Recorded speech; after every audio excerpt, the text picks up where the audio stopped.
ते म्हणजे number plate. महाराष्ट्राच्या मागच्या 3 महिन्यातला सर्वात मोठा कांड, सर्वात मोठा स्कॅम हा नंबर प्लेट स्कॅम आहे. गोव्याला 100 रुपयाला मिळते, महाराष्ट्रात 500 रुपयाला, गुजरातमध्ये 150 रुपयाला, आपल्या इथे 500 रुपयाला. म्हणजे भारतातल्या सगळ्या राज्यांमध्ये स्वस्त मिळणारी नंबर प्लेट आपल्या महाराष्ट्रामध्ये 3 पट घेतली जाते आणि लोक लाईन लावून घेत आहेत. माझं आव्हान आहे, घेऊ नका नंबर प्लेट, बघूया महाराष्ट्र सरकार काय करतं. अरे आपले कमवलेले पैसे आहेत ना, काय दान धर्म काढायला घेतलेत की काय यांचे खिशे भरायला घेतलेत. गोवा तिथल्या गाड्यांची संख्या, महाराष्ट्र आपल्या गाड्यांची संख्या किती आहे हो? आणि काय कंपॅरिझनने आपण नंबर प्लेटचा हे करतो. नंबर प्लेट हा गेल्या काही वर्षातला सर्वात मोठा स्कॅम आहे. कारण का तुम्ही कंपल्सरी केलाय नंबर प्लेट, म्हणजे लावायच्याच आहेत. लोक घाबरतात. गेल्या सरकारमध्ये जे मुख्यमंत्री होते तेच त्यांच्याकडेच परिवहन खातं होतं, त्यांच्याच कार्यकाळात या मला कोणाच्या कार्यकाळात काय झालं याच्याशी काहीही घेणं देणं नाही. महाराष्ट्रात भ्रष्टाचार झालाय, उघड झालाय, म्हणजे असं लपून छपून पण नाही, उघड भ्रष्टाचार आहे. आता माझ्याकडे आहे ते मोबाईल उघडावं लागेल, पण मी सोप्या शब्दात सांगितलं. 100 रुपयाची प्लेट गोव्यात, 500 रुपये महाराष्ट्रात, 150 रुपयाची प्लेट गुजरातमध्ये, 500 रुपये महाराष्ट्रात. अरे काय लावलंय काय? कंपन्या ज्या आहेत नंबर प्लेट तयार तो एकही महाराष्ट्रातला नाही, एकही मराठी माणूस नाही. कोण नागपाल, कोण शहा, लुटा लुटा, महाराष्ट्राला लुटा, तुमच्या बापाचंच आहे. त्या ठराविक कंत्राटदारांना फायदा पोहोचवण्यासाठी या अधिकाऱ्यांनी मिळून रचलेला हा स्कॅम आहे. मी जरी विरोधी पक्षात असलो तरी मी प्रताप सरनाईक यांना फोन केला, त्यांना विचारलं काय रे तुझ्या काळात घडला का?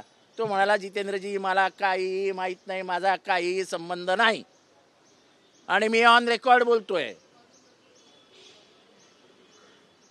मग एक केलो कोणी? तर जे काय रिपोर्ट येत आहेत त्याच्यात स्पष्ट म्हटलं जात आहे की सगळं अधिकाऱ्यांनी रचलेलं कांड आहे. अहो अधिकारी जर एवढा मोठा भ्रष्टाचार करू शकत असतील तर उद्या ते महाराष्ट्र विकतील काय? आपण काय बघत बसायचं काय?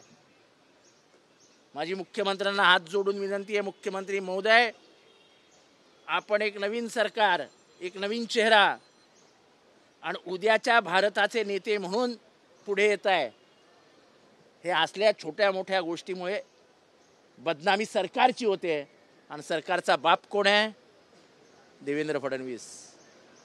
देवेंद्र फडणवीसजी हा जो काय स्कॅम आहे, हा जो काय केलेला भ्रष्टाचार आहे, ही जी दिलेली वर्क ऑर्डर आहे ती त्वरित रद्द करा आणि याची चौकशी लावून ज्यांनी कोणी केलंय त्यांना धडा शिकवा.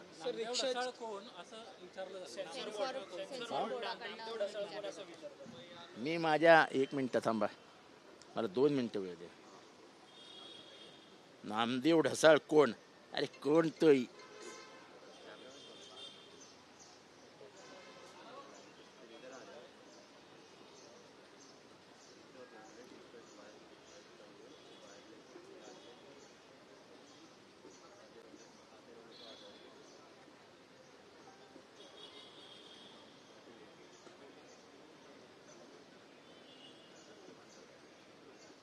सेन्सॉर बोर्ड मधला अधिकारी विचारतो कोण नामदेव ढसाळ?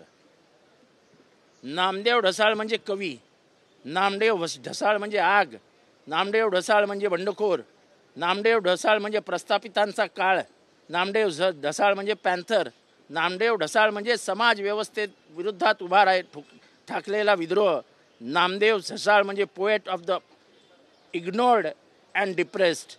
सेन्सॉर बोर्डाच्या अधिकाऱ्यांना थोडक्यात सांगतो, नामदेव ढसाळ तुमचा बाप आहे आणि आजो तुम्हाला तो फाट्यावर मारतोय. अरे लायकी आहे काय? सेन्सॉर बोर्डावर कोणी आमचे गमचे चमचे नेऊन बसवतात, त्यांना नामदेव ढसाळची कविता ऑक्सफर्डमध्ये वाचली जाते हे माहिती आहे का? अरे त्याची गोलपिठा नावाची कादंबरी वाच, त्याचं आयुष्य कधीतरी समजून घे. जा कधीतरी त्या बाजारामध्ये जिथे तो राहिला, जा कधीतरी त्या इराणाच्या हॉटेलच्या परिसरामध्ये जिथे चहा मस्का खाऊन त्यांनी हे सगळं साहित्य लिहिलं. अरे आंतरराष्ट्रीय वर्तुळामध्ये नामदेव ढसाळचं साहित्य असं जपलं जातं.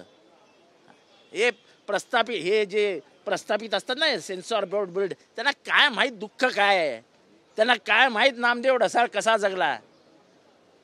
परंतु हा सांस्कृतिक हल्ला आहे हा महाराष्ट्रावरती सांस्कृतिक दहशतवाद आहे, हल्ला नाही आहे. हा सांस्कृतिक दहशतवाद आहे. इथले जे आपल्या अंतःकरणातलं दुःख शब्दातनं व्यक्त करतात त्यांचे शब्दच मारून टाकायचे, हे काम अनेक वर्ष चालू आहे. आणि म्हणून तर तुम्हाला तुकारामाच्या गाथा बुडवल्या गेल्या. अंतःकरणातनं आलेले शब्द हे कधी जाऊ द्यायचे नाहीत लोकांपर्यंत. आपण म्हणू तेच जाऊ द्यायचं. हा जो इथल्या प्रस्थापितांचा खेळ आहे तोच ह्याच्यात आला.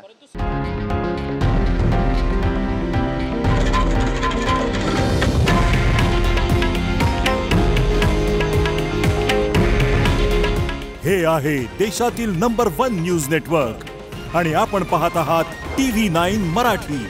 काळजी तुमची, हित महाराष्ट्राचं.